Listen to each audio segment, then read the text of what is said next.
Hello mind mappers and welcome to the video. Today we're going to be going over Why We Do What We Do by Edward Deci, Understanding Self-Motivation. And Edward is one of the foremost researchers on self-motivation, and inside this book he's going to give us a lot of really great tips, some things that you might not have thought of before, and ways that we actually are motivated versus what kind of conventional wisdom might tell us. I'll give you a quick hint before we get into the book. It's not by watching motivational videos on YouTube, that's absolutely for sure. But there is some really deep insight here, I think, into the ways that you can motivate yourself, the ways that you can use kind of your mind to get you to perform to your highest level. So that's what we're going to be talking about here today. The first quote that I pulled out of the book that gives us an overview of what we can expect to learn is that when it comes to motivation, people always seem to want techniques for motivating or for managing themselves. Screaming from the front cover of the most self-help books are statements about the newest techniques for motivating yourself, or techniques that have proven effective. The truth is that there are no techniques that will motivate people or make them more autonomous. Motivation must come from within, not from techniques.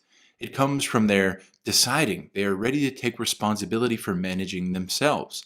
When people are really ready to change for their own personal reasons, and when they are willing to face and cope with the myriad of feelings, anxieties, inadequacies, rage, terror, or loneliness that underlie the motivation for change. So this is really interesting, right? We got the very first kind of quote that I pulled out here is going to tell us that, hey, these aren't techniques. These are really a lifestyle, and it has to all start from within you. Once that has happened, various techniques may be useful for them. But without a true resolve, without reasons for change that are personally important, techniques will not help. When people put stock in techniques as something that will change them, they are expressing an external locus of causality rather than an internal one. They are holding the misguided belief that being controlled rather than autonomous is the means for bringing about meaningful personal change.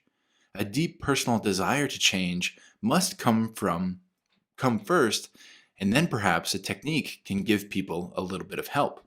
So that's kind of what we're going to be focusing on here today, helping that come from within, and then here are some techniques that might help you along your path. You have to have a deep, real want to make the change. And of course, we want to begin with the end in mind. This quote is actually coming from closer to the end of the book, but I wanted to start here to give you an idea of what we're talking about today. This book is not just tips and tricks, and we're not going to be looking super deeply into techniques, especially not in the way that, as he said up here, other self-help books might be. Instead, we'll be looking at the research behind motivation.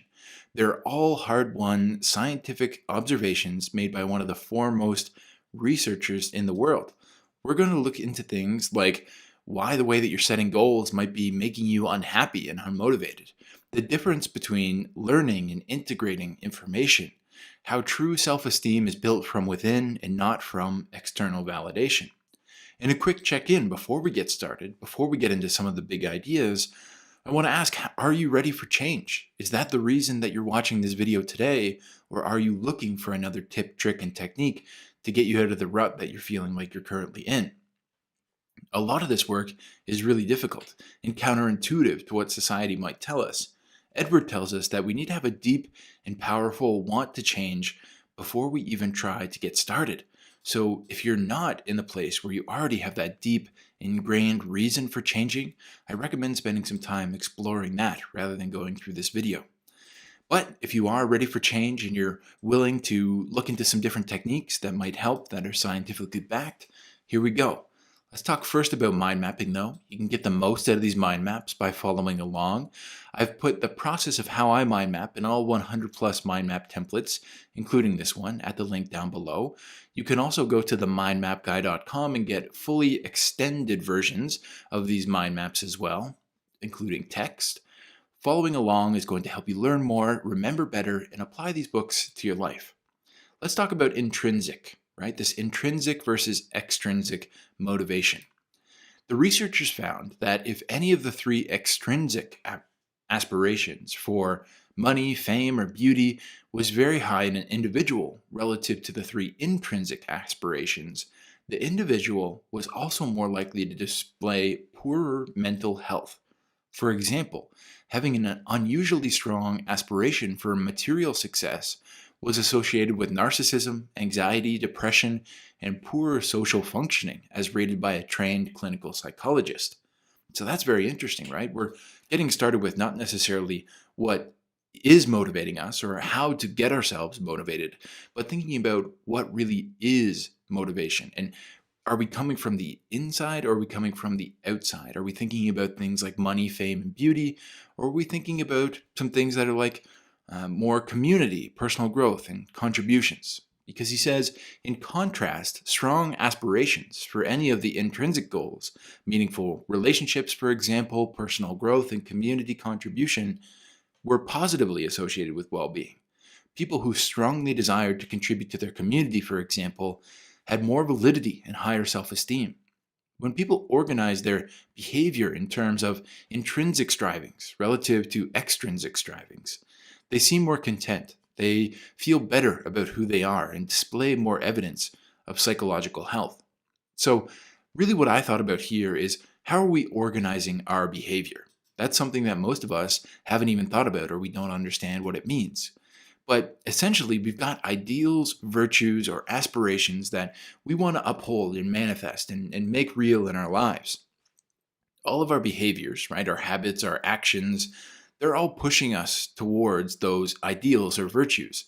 And if you want to change your habits, maybe you should start by looking at your values. Or if you're feeling yourself kind of living up to your habits potentially, like you're going to the gym quite often, you're making a lot of money in your career, whatever that is, right? If you're seeing kind of that material success and you're just not feeling fulfilled, that might be something to look at as well. Is how are you organizing that behavior? Are you doing kind of the hard exercise routines because you're kind of doing it from a vanity point of view? Are you working super hard at your job and getting promotions because you're really kind of coveting money, right? You want to be thinking about those things. And if you're just not feeling fulfilled, even though by all measures you're being successful, perhaps that's something to look at is how you're organizing the behaviors.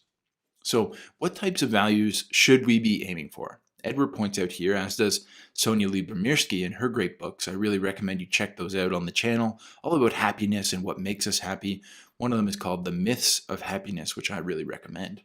That we should be organizing around intrinsic ideals or intrinsic virtues, whatever you might want to call them. Meaningful relationships, personal growth, contribution, or service are all really good intrinsic motivations. And when we organize around these things, good things happen, right? When we actually feel accomplished something in any of these domains, we tend to feel more accomplished for longer. The daily habits that we have when reaching for those ideals are actually fulfilling in and of themselves, right? So, back in the day when I was going to the gym quite often, I was in probably the best shape of my entire life, even better shape than I am in right now. But what ended up happening is I realized that I was going there for vanity reasons, right? Every time I would go to the gym, I'd be flexing in the mirror. I'd be that guy, right? And what ends up happening there is I'm going to the gym. I'm going to the gym not for the joys of exercise and feeling my body and kind of getting rooted in my body, but instead I was going so that I would be in better shape and kind of for those vanity reasons. So each time I went to the gym, it wasn't actually fulfilling. But now I've really worked on my mindset around, how I'm organizing my behavior. And, going to the gym now is helping me kind of get in touch with my body and helping me feel that energy and kind of all the good things that happen, right? That self kind of um, personal growth and really kind of pushing yourself. Those are the reasons that I go to the gym. So each time I go to the gym now, I actually get kind of that little bit of essentially just feeling like I'm making progress, feeling like I'm fulfilled just for going to the gym and not because of the, way I look in the mirror or, the different size of clothes that I can wear or that type of a thing. So that's kind of an example from my own life. I really recommend that you look into some of the things that you're aiming towards, some of the goals that you're really striving to proceed to kind of manifest in your own life and say, am I trying to get to these things not necessarily because I'm really interested in that activity, right? For reading, for example, I find that a lot of people are reading because they want to get to some mythical, piece of information that's going to make their life a ton better, rather than just the joy of reading and the joy of kind of better understanding the human experience, which is fun in the moment. But if you're reading a book to get to the end so that you can find kind of the point or tell your friends that you read a book, is it really worth it? Is it really worth it? Okay, let's get to the next point, which is integrate. Authenticity necessitates behaving autonomously, for it means being the author of one's actions, acting in accord with one's true inner self. The key to understanding autonomy, authenticity, and self is the psychological process called integration. Various aspects of a person's psyche differ in the degree to which they have been integrated or brought into harmony with the person's innate core self. Only when the process that innate and regulate an action are integrated aspects of oneself would the behavior be autonomous and the person authentic. It is in the sense that to be authentic is to be true to one's self. So the whole question here of integrate and authenticity is how well integrated are you? So we organize our behaviors, and that's one piece of integrity, right? We want to live kind of in congruence with essentially what we say our stated ideals or our stated virtues are. We want our habits and our behaviors to match up to those as much as possible. But there are many other levels that we could be looking into. Jonathan Haidt talks about this inside his book, The Happiness Hypothesis. Again, I really recommend that. But people who are mentally healthy and happy have a higher degree of vertical coherence among their goals. That is, higher level long-term goals and lower level intermediate goals, and I would also say behaviors and habits and etc. They all fit together well so that pursuing one short-term goal advances the pursuit of the long-term goals.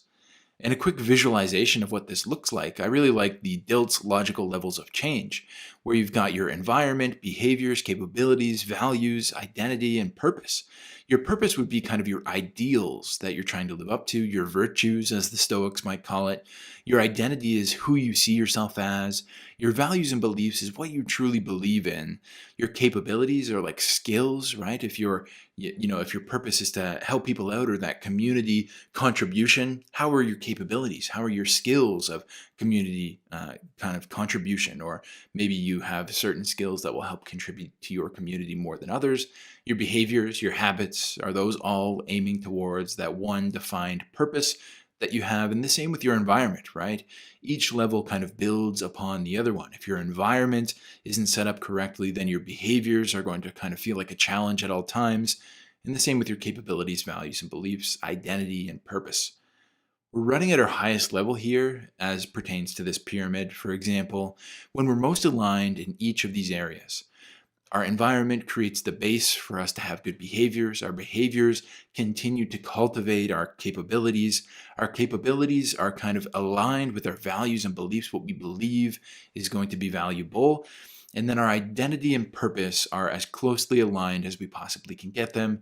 The more aligned we are in each one of these pyramids, each one of these kind of sections of the pyramid, the more we're going to feel happy about what we're actually pursuing in our lives, the more grounded we're going to feel, the more we're going to feel in line with our purpose. So what does this look like in real life? Of course, we're all human beings. We're not simple pyramids. What does this look like for really, really for us, right?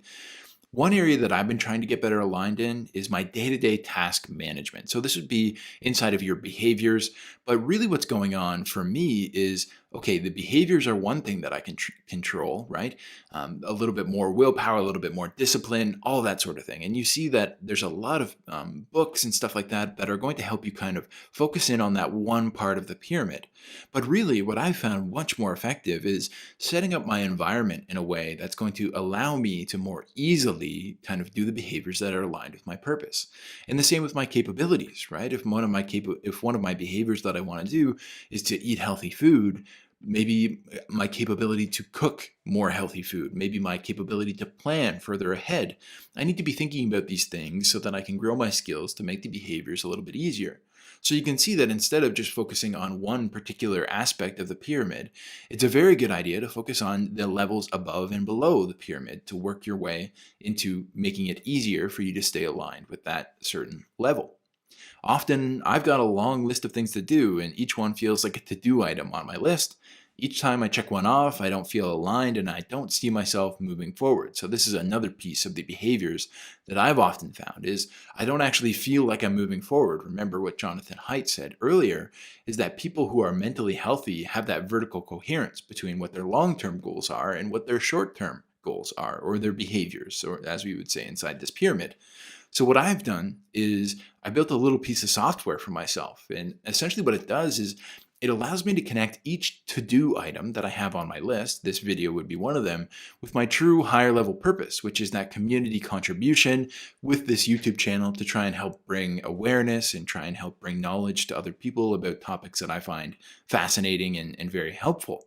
So each time I have a different task, I try and align it with that higher level purpose, that goal that I've stated and written out. And that for me has really been game changing. It's been completely game changing in the fact that each day I might get 5, I might get 10 different things checked off on my list, but I know which part of my life, which part of my purpose, which part of my identity, which part of my values and beliefs, that piece that I got done, that 30 minutes, that hour was spent doing something, but it was actually aligned with my purpose or with my identity. So I really recommend if you can find something like that for yourself to do that as well. Speaking of that, our next point here that I have is the self. Ryan and I, which is the co-author of the book here, we've got Edward and we've also got Richard, sorry.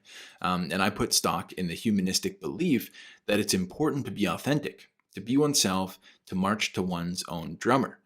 But just as obviously, we put stock in the importance of being responsible. To advocate autonomy does not mean to call for self-indulgence, because being truly oneself involves accepting responsibility for the well-being of others. Because being true to oneself has often been equated with an egoistic doing of one's own thing. Authenticity has often been perversely interpreted as justification for irresponsibility and then attacked by the critics who interpret it that way. The selfish, egoistic doing of one's own thing is in fact irresponsible and may have demonstrably negative consequences, but those behaviors are not authentic. They do not express one's of human autonomy. They are not instances of being one's true self. So the idea here is, who are you really? And of course we can get into kind of the difference between the ego and the self and all of those sorts of things, but what we're thinking about really here is, who are we really? Getting in touch with your authentic self, as we've already seen, is very important. We talked about it inside of Integrate and Intrinsic. Really what we're all talking about here with motivation is getting in touch with who we truly are. Getting to know yourself helps you better understand those things like your vision, your ideals, your capabilities, and that can take a lot of reflection and focusing on yourself. But as Edward points out here, we don't want to make this a selfish pursuit. For example, true alignment is a balance, autonomy and following your heart, and responsibility to others. So what does this mean in our own lives? It means that we should push to be our truest and most authentic selves, living up to our virtues and ideals as much as we possibly can, which is hard.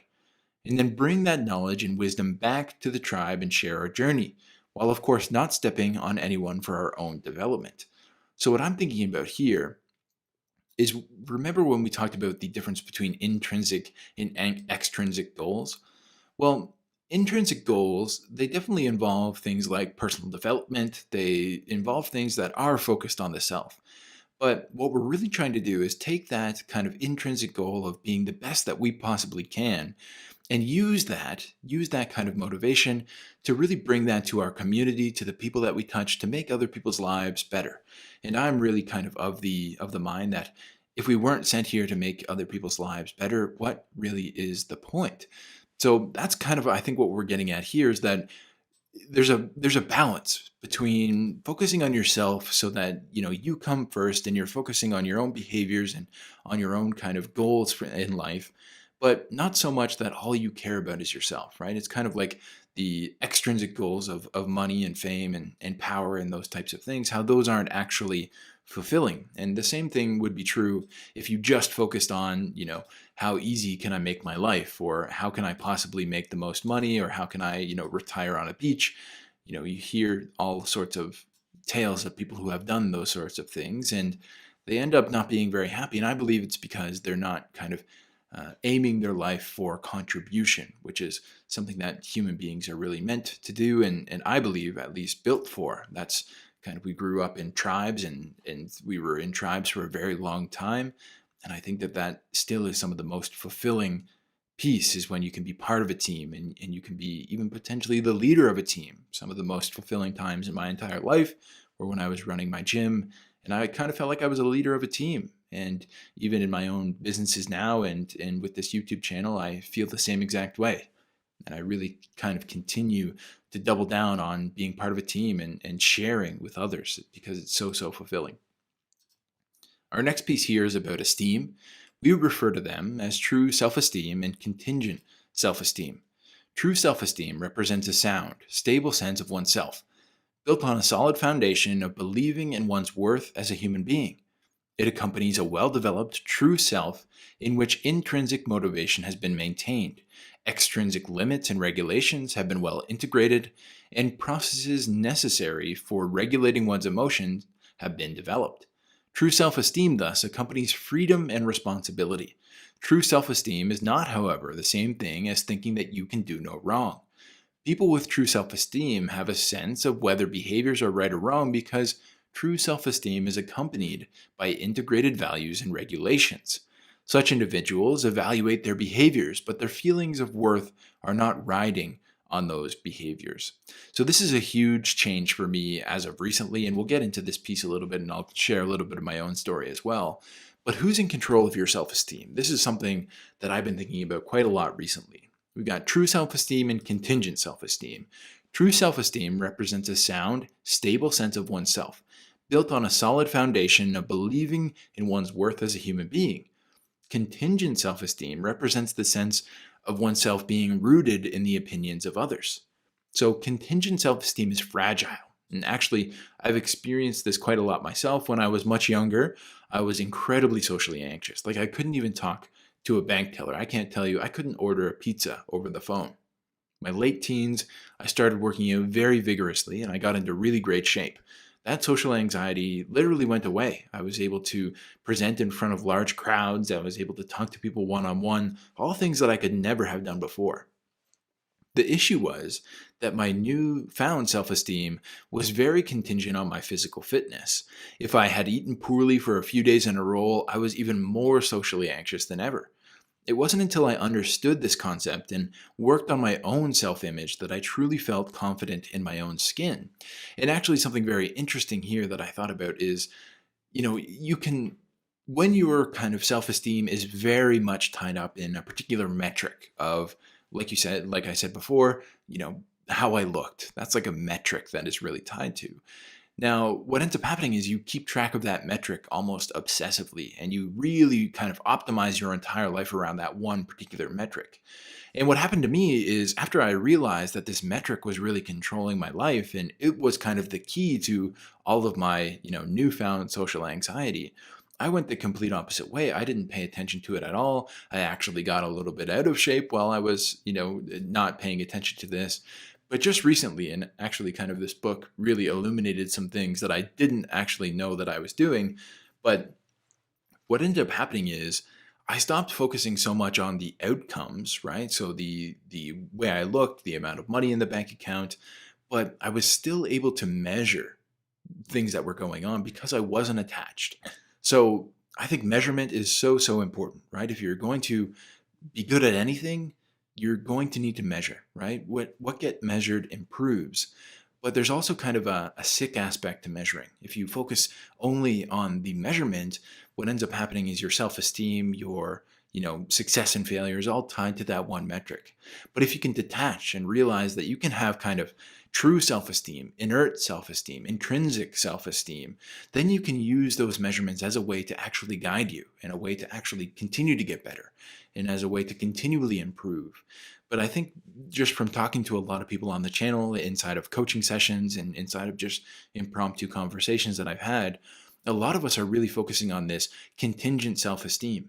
And you're on this channel, so you're probably very good at aiming towards that contingent self-esteem. In fact, you might be killing that contingent self-esteem like I was when I was in really great shape because of, my vanity and my own need for kind of this contingent self-esteem.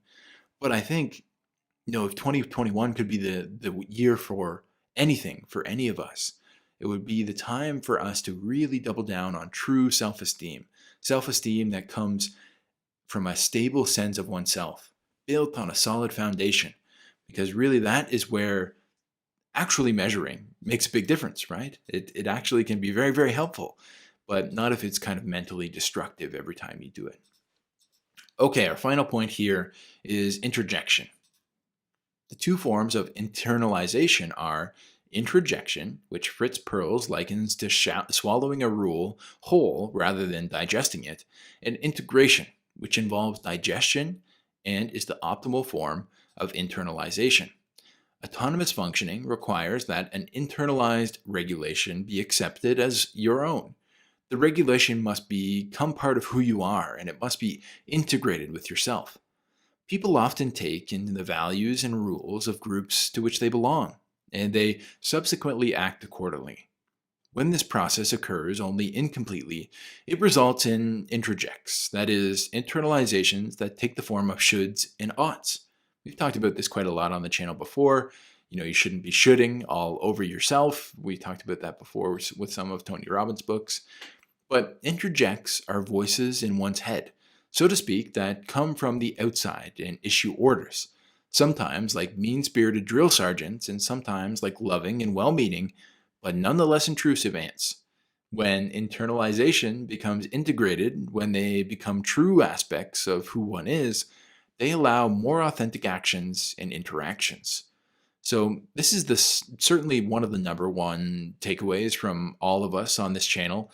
I've had the great pleasure of speaking with many of you, like I talked about in the last point, but almost everyone struggles with this. It's almost like this first stage of self-development is picking up introjections from books and courses. Being human beings, we want to follow a leader. And as I said before, we're kind of built into tribes. Often we allow authors and gurus, they'll allow themselves to be that for us. And they give us a set of rules and you end up shooting your way through their version of reality. You might be listening to the 7 Habits of Highly Effective People. You might be thinking the alter ego effect. You might be thinking about Joe Dispenza's work. And you might be super focused on that particular piece of kind of the giant puzzle that is life, rather than allowing that information to come in, allowing yourself to digest it and say, how does this fit into my own view of the world? How does this fit into my own life? Instead, you follow kind of what this guru has laid out for you. And what ends up happening there, of course, is that you're living someone else's life. So you never truly feel like you're able to get in alignment with that built logical levels, like I said, because your vision isn't actually in alignment, right? If you want to be in alignment at all, you have to really make sure that your vision is in alignment. That's the first piece. Introjection isn't what we're aiming for here. I want to kind of make a stand and say what we truly want to learn is from their research and teachings, a lot of really great points in this book, for example, and a lot of other great books that we read on the channel. But we also want to be sure that we're spending time thoughtfully integrating, keeping what works and ditching what doesn't. No author is exactly right. And I think they would totally agree with that as well. They might have certain aspects that work for them, and that's might be what they're sharing, kind of like what I do on this channel. But by no means am I right all the time, and by no means are any authors right all the time. The only thing we can do is take in their information, allow ourselves to digest it, and don't become introjects. Don't be kind of following their rules and shooting all over ourselves. I want to thank you for being with me here today. We talked about Why We Do What We Do by Edward L. Deci.